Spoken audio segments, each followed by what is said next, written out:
Vous écoutez Kadash, la méditation quotidienne de la parole de Dieu pour un peuple mis à part.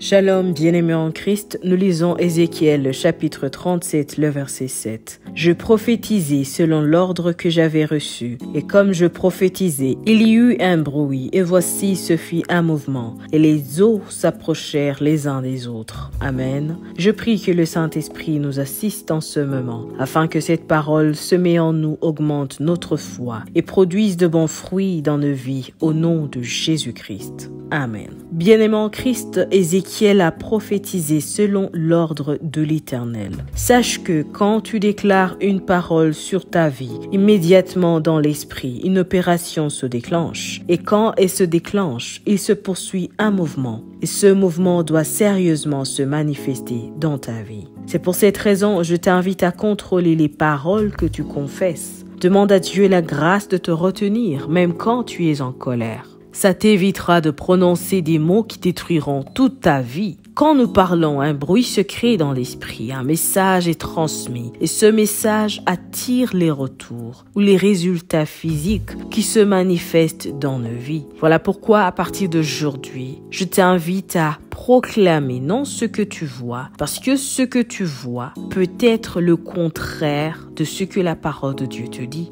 Si tu vois la mort, l'échec, les blocages, l'humiliation et bien d'autres mots, tu risquerais de parler comme Ézéchiel au début. Seigneur, je n'en sais rien. Toi-même tu sais. Mais regarde au-delà, vois ce qui manque et appelle-le.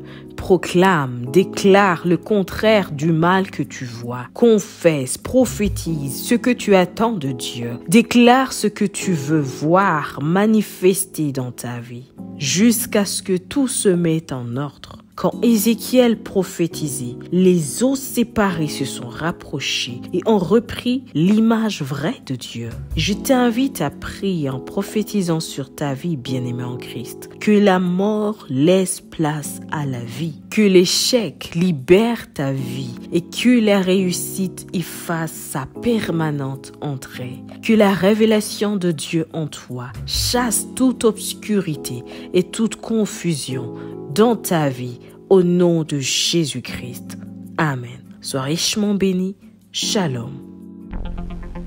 Vous écoutiez Kadash, présenté par Marie-Claire. À bientôt.